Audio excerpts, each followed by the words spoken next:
అందరికీ నమస్కారం. నేను ఇప్పుడు జరిగిన కలకత్తాలో రేపు విషయంలో గనక చూస్తే, ఎక్కడ పోతుందో అర్థం కాదు సమాజం.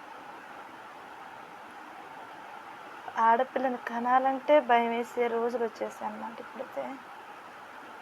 చిన్న పిల్ల 9 సంవత్సరాల పిల్ల రేపు చేశారు. అసలు అది చూస్తుంటేనే భయం వేస్తుంది నాకైతే. నాకు 2 ఆడపిల్లలు ఉన్నారు. పిల్లలు బయటికి వెళ్తున్నారంటే వచ్చేసేపు తెలియని భయం అయితే వేస్తుంది నాకైతే.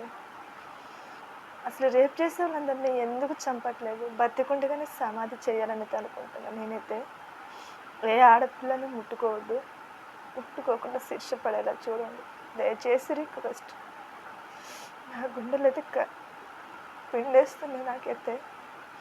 నేను కూడా మార్కెట్కి వెళ్ళి